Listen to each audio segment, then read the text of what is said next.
वक्रतुण्डं महाकाय सूर्यकोटिसम्प्रभ निर्विघ्नं कुरु मे देव सर्वकार्येषु सर्वदा। मंगलम भगवान विष्णु मंगलम गरुड़ध्वज मंगलम पुंडरीकाक्ष मंगलाय तनो हरि।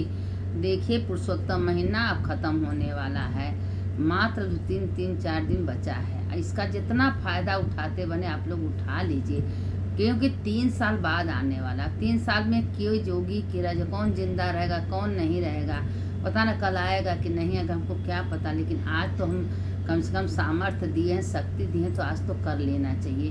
क्योंकि जो आज हम करेंगे हमको तो पता नहीं रहेगा, लेकिन भगवान सब कुछ जानते हैं। पुरुषोत्तम भगवान कौन है? कृष्ण भगवान है, विष्णु भगवान है, रामचंद्र जी हैं, यही पुरुषोत्तम भगवान है।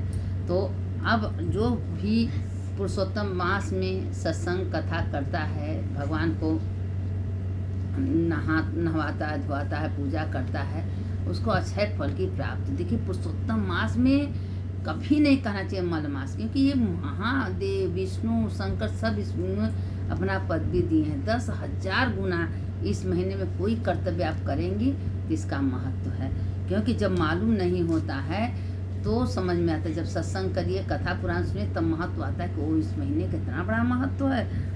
अब देखिए उद्यापन के बारे में अब जो बता रहे थे कि ये महीना में अगर कोई व्रत करता है तो इसीलिए लास्ट में एकादशी से अमावस्या तक व्रत करते हैं। पंचरात्रि इसका बहुत बड़ा महत्व है, इसीलिए पंचरात्रि के जब 3 साल 5 साल अगर आप व्रत कर लिए हैं तो इसका उद्यापन भी करना चाहिए। तो उद्यापन में जैसे अब उद्यापन के पीछे व्रत के नियम का त्याग करते हैं। वाल्मीकि मुनि बोले, संपूर्ण पापों के नाश के लिए गरुड़ ध्वज भगवान की प्रसन्नता के लिए धारण किए व्रत नियम का विधि पूर्वक त्याग कहते हैं। हे राजन, नक्त व्रत करने वाला मनुष्य समाप्ति में ब्राह्मण को भोजन करवावे और बिना मांगे जो कुछ मिल जाए उसको खाकर रहने से सुवर्ण दान करना। अमावस्या में भोजन का नियम पालन करने वाला दक्षिणा के साथ गोदान देवे और जो आंवले के जल से स्नान करता है वह दही अथवा दूध का दान देते हैं। राजन, फलों का नियम क्रिया है तो फलों का फल भी बहुत है और जगह का भी बहुत महत्व है कि जैसे हर जगह का दान करे। तेल का नियम किया है तो अर्थात तैल छोड़ा तो समाप्ति में घृत दान करे और घृत का नियम किया है तो दूध का दान करे। हे राजन, धान्यों के नियम में गेहूँ और साली चावल का दान करे। हे राजन, यदि पृथ्वी में शयन का नियम किया है तो रुई भरे हुए गद्दे और चांदनी से सहित अपने को सुख देने वाली तकिया आदि रख कर सभ्या का दान करे। वह मनुष्य भगवान को प्रिय होता है। जो मनुष्य पत्र में भोजन करता है वह ब्राह्मणों को भोजन करावे। घृत चीनी का दान करे। मौन व्रत में सुवर्ण के सहित घंटा और तिलों का दान करे। सपत्नी ब्राह्मण को घृत युक्त पदार्थ में से भोजन करावे। हे राजन, नक्तवक्त केशों को धारण करने वाला बुद्धिमान दर्पण का दान करे। जूता का त्याग किया है तो जूता का दान करे। लवण के त्याग से अनेक प्रकार के रसों का दान से दीप त्यागी किया है तो पात्र सहित दीपक का दान करे। मनुष्य अधिक में जैसे मतलब इसमें है कि जो जौन चीज़ छोड़ते हैं अगर वो छोड़े हैं तो उसका दान करना चाहिए, तब उसका नियम करना चाहिए। जैसे कोई दीप छोड़ता है, कोई चावल छोड़ता है, कोई जो छोड़ता है तो उसका दान करना चाहिए, तब उसको शुरू करना चाहिए दान कर। जो मनुष्य अधिक मास में भक्ति से नियमों का पालन करता है वह सर्वदा वैकुंठ में निवास करता है। तांबे के पात्र में घृत और सुवर्ण की बत्ती रख कर दीपक का दान करे। व्रत की पूर्ति के लिए पल मात्र का ही दान करे। एकांत में वास करने वाला 8 घंटों का दान करे। घट सुवर्ण हो तो मिट्टी के उनको वस्त्र का लपेट कर दान करे। और मास के अंत में छाता जूता साथ में 30 मोदक का दान करे। जो 33 मलपुआ दान करते उसमें जितने छिद्र हैं उतने आदमी स्वर्ग में वास करता है। वस्तुओं के न मिलने का अथवा यथोशक्ति अर्थात असमर्थ होने पर राजन संपूर्ण व्रतों की सिद्धि को देने वाले ब्राह्मणों को वचन कहा गया, अर्थात ब्राह्मणों से सुफल मिलने वाला व्रत पूर्ण हो जाता है। जो मलमास में एक अन्य का सेवन करता वह चतुर्भुज होकर परम गति को पाता है। इस लोक में एकांत से बढ़कर दूसरा कुछ भी पवित्र नहीं है। एक अन्य के सेवक से मुनि लोग सिद्धि होकर परम मोक्ष को प्राप्त होते हैं। अधिक मास में जो मनुष्य रात्रि में भोजन करता है वह राजा होता है। जो मनुष्य संपूर्ण कामनाओं को प्राप्ति करता है उसमें जर भी संदेह नहीं है। देवता लोग दिन में पुमाह भोजन करते हैं और मुनि लोग मध्याह्न में भोजन करते हैं। अपराह्न में पितृ लोग भोजन करते हैं। इसलिए अपने लिए भोजन का समय चतुर्थ पहर कहा गया है। नराधिप जो सब बेला को अतिक्रमण चतुर्थी में भोजन करता है वह 4 पहर करता हुआ जराधी उसके ब्रह्महत्या पाप नाश हो जाते हैं। महिपाल रात्रि में भोजन करने वाला मनुष्य प्रतिदिन अश्वमेध यज्ञ का करने का फल प्राप्त करता है। भगवान प्रिय पुरुषोत्तम मास में उरद का करे वह उरद छोड़ने वाला समस्त पाप को मुक्त हो जाता है। इस ब्राह्मण को यंत्र तिल वस्त्र जो कुछ दान करता है उसके समस्त पाप तत्काल नष्ट हो जाते हैं। प्रयत्न रौरव नरक में नहीं जाते हैं। वह जो ये सब दान करता है उसके समस्त पाप तत्काल नष्ट हो जाते हैं। चाहे कृष्ण पक्ष की चाहे शुक्ल पक्ष की एकादशी तिथि में जो उपवास करता है वह मनुष्य चतुर्भुज होकर गरुड़ पर बैठकर वैकुंठ लोक को जाता है। वह देवताओं से पूजित होता है।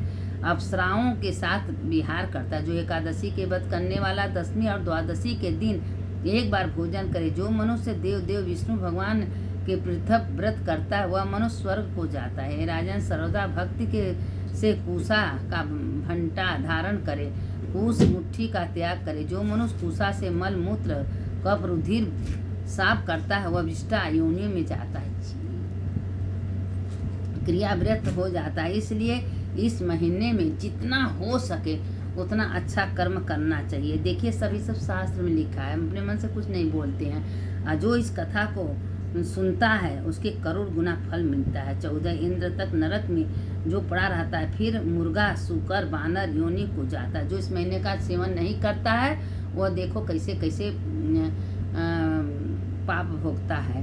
भूमि पर शूद्र ब्राह्मण को जो नमस्कार करने से नष्ट हो जाता है। राजन हे महाराज, इतना करने से व्रत परिपूर्ण कहा है। अथवा ब्राह्मणों को दक्षिणा न देने से मनुष्य नरक के भागी होते हैं। व्रत में विघ्न होने से अंधा और कोढ़ी होता है। हे भूप, मनुष्यों में श्रेष्ठ मनुष्य पृथ्वी के देवता ब्राह्मण के वचन से स्वर्ग को जाते हैं। हे भूप, इसलिए कल्याण को चाहने वाला विद्वान मनुष्य उन ब्राह्मणों के वचन का उल्लंघन न करे। यह महीने उत्तम कल्याण को करने वाला, पापों का नाश कर उत्तम फल को देने वाला, माधव भगवान को प्रसन्न करने वाला, मन को प्रसन्न करने वाला, धर्म का रहस्य कहा, इससे नित्य पाठ करे। हे राजन, जो इसको हमेशा सुनता है अथवा पढ़ता है वह उत्तम लोक को जाता है, जहाँ पर योगेश्वर हरि भगवान का वास रहते हैं। जो इस कथा को पढ़ता है या सुनता है या किसी को सुनाता है ये योगेश्वरों को दुर्लभ है। देखिए इसमें शास्त्र में लिखा है कि इसके कितनी महत्व है। जो इस कथा को सुनता है, पढ़ता है, सुनाता है, यह पुरुषोत्तम मास की कथा है। इसीलिए कहते हैं कि आपको जब समय मिले तब इस कथा को सुनिए। देखिए इसमें संदेह नहीं है, पुरुषोत्तम मास की कथा है। पहली बार तो हम भी सुन रहे हैं, पढ़ रहे हैं, कितना महत्व है इस महीने का। कार्तिक माघ वैशाख इसके आगे सब फेल है, इसलिए 3 साल बाद आता है। हर कार्तिक माघ वैसा हर साल आता है, लेकिन पुरुषोत्तम मास जो है वह 3 साल बाद आता है। इसीलिए इसका सेवन करिए और 33 मलपुआ का दान करिए और इसमें नियम का धारण करिए। जो कुछ अगर आप छोड़ भी रही हैं तो उसका भी फल आपको मिलेगा। अब इसी में देखिए पुरुषोत्तम मास का हम देखिए हर रोज एक कहानी भी भेजते हैं। कहानी का भी बहुत महत्व है, पुरुषोत्तम मास की कहानी है। अब देखिए कि पुरुषोत्तम मास में एक ब्राह्मण थे, उनको 2 बेटियां थी। दोनों बेटियां बहुत अच्छी थी, गुणवती थी। उसने स्नान दान जप पूजा पाठ करती थी। और धीरे धीरे जब लड़कियां बड़ी हुई तो माँ बाप जो है दोनों को शादी की। तो इस संजोग बस दोनों का शादी तो एक ही घर में हो गया। एक गुणवती थी, एक धर्मवती थी।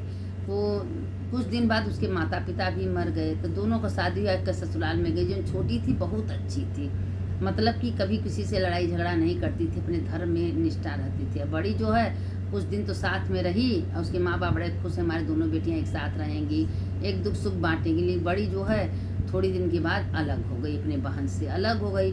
और उसको 2 बेटा 1 बेटी भी हुआ। जब छोटी थी 20-25 साल शादी के हो गया था, लेकिन उसको कोई औलाद नहीं था, कोई बच्चा नहीं था। लेकिन उसके सास ससुर उसके साथ थे, वो अलग होकर अपना बनाती खाती थी, किसी से पूछती नहीं थी।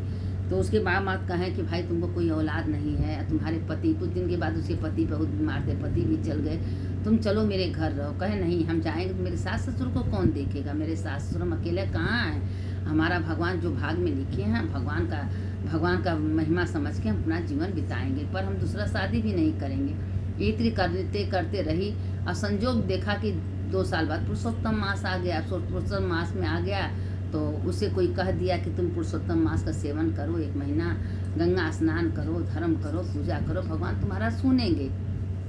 और कहे ठीक है। पुरुषोत्तम मास का कथा अपना व्रत करने लगी, कहीं जा रही थी। एक दिन बड़ी बहन उसकी मिल गई, तो उसकी बड़ी बहन पूछी तुम कहाँ जा रहे हो गुरुवती। तो कहें कि हम जा रहे हैं गंगा स्नान करने, पुरुषोत्तम मास शुरू हो गया है, पुरुषोत्तम महीने में हम जा रहे हैं पूजा पाठ करते। ठीक है हम भी करेंगे। उसके दिमाग में आ गया कि छोटी बहन कर रहे तो हम क्यों नहीं करें। अब छोटी बहन तो नियम से, श्रद्धा से, विश्वास से 1 महीना पुरुषोत्तम मास स्नान की, और जो उसके पास था दान धर्म पूजा पाठ कथा और पूजा करने लगी। 1 महीना जब पूरा हुआ, पुनवास अमावस्या के दिन ब्राह्मण पति पत्नी को बुलाई, ब्राह्मण को भोजन कराई, और उसी समय उसके घर में तत्काल जब सब कुछ हो गया तो पीछे एक बेटा, एक पतो, पोता पोती। तो भगवान ने कहा कि गुरुवती तुम मुड़ के देखो तुम्हारे पीछे कौन खड़ा। कहा प्रभु हमारे तो कोई बेटा ही नहीं था, तुम्हारे बहू कहाँ से आ जाएगी, हमारे पोता पोती कहाँ से आ जाएंगे। कहें देखो तो, क्योंकि ये सब तुम्हारे धर्म से मिले हैं, तुम्हारे ही बेटा बहू है, तुम्हारा पोता पोती है। अब चारों घर गए, जाके घर में कुछ दिन के बाद उसके सास ससुर भी मर गए थे, वो अकेली थी। अब घर में गए, उम्र उसका तो 55 साल से ऊपर हो गया था। अब वो बेटा बहू इसका इतना सेवा करने लगे, समय से भोजन बनाना देना, मम्मी जी घर में एकदम करने लगी। तो अब जब एकदम सुखी से रहने लगी तो अब लगी भगवान का धन्यवाद, हे भगवान आपने तो दुख बहुत दिया, इतना दुख दिया कि हमको तो न कोई बेटा दिया न कोई बेटा, हमारे पति भी चले गए, लेकिन आपने अंतिम समय इतना सुख दे दिया कि सुख हमसे समाया नहीं जा रहा है। इतना सुख हमको हो गया कि मेरे पास बेटा भी हो गया, बहू भी हो गए, पोता पोती भी हो गया, मेरा घर भर गया। अब बहू हमारा इतना इज्जत सम्मान कर रही है, समय से हमको नाश्ता चाय पानी खाना दे रही है। वाह रे प्रभु, वाह पुरुषोत्तम, वाह आपका करोड़ों अरबों बार धन्यवाद। देखिए बार हम कहते हैं कि भगवान किस रूप में, किस तरह, कैसे आपको इतना सुख दे देंगे कि आपको समाया नहीं जाएगा। क्योंकि अच्छे कर्म आप कर रही हैं तो कर्म कभी बुरा नहीं होगा, आज न तो कल उसका सुख मिलेगा। करते रहिए, स्नान करिए, दान करिए, जप करिए, पूजा पाठ करिए, थोड़ा से बहुत होता है। एक दिन अंतिम में आपको आज न मिलेगा, कल मिलेगा, दूसरे जन्म मिलेगा, लेकिन इसका सुख आपको बहुत मिलेगा। अब बुरा कर्म करने वाले को रो नरक होता है, इतना नरक जहाँ पीप मवाज कीड़ा मकोड़ा उसी में आपको एकदम भोगना पड़ता है। इसीलिए अच्छे कर्म का फल अच्छा, बुरे कर्म आप अगर सवेरे उठ रही हैं, स्नान दान जप तप, मंदिर जाना, सत्संग करना, कथा सुनना, पुराण सुनना, भगवान में दिन भर अपना दिनचर्या बिता रही तो व्यर्थ जाने वाला नहीं है। इसका आज न तो कल इसका परिणाम बहुत अच्छा होगा और सब कुछ अच्छा होगा। अगर बुरा कर्म कर रही हैं, झूठ बोल रही हैं, किसी को धोखा दे रही हैं, किसी को सब कुछ, उसका परिणाम भी बहुत बुरा होने वाला है। इसीलिए अच्छे कर्म करिए, अच्छे कर्म का फल अच्छा होता है, बुरे फल का फल पूरा होता है। ये कथा को सुनने वाले की जय, सुनाने वाले की जय। जो कथा सुनता है उसका जय होता है। अच्युतम केशवम राम नारायणम कृष्ण दामोदरम वासुदेवम हरिम श्रीधरम माधवम गोपिका बल्लभम जानकी नायकम रामचंद्रम भजेयम। हर हर महादेव, घर घर महादेव।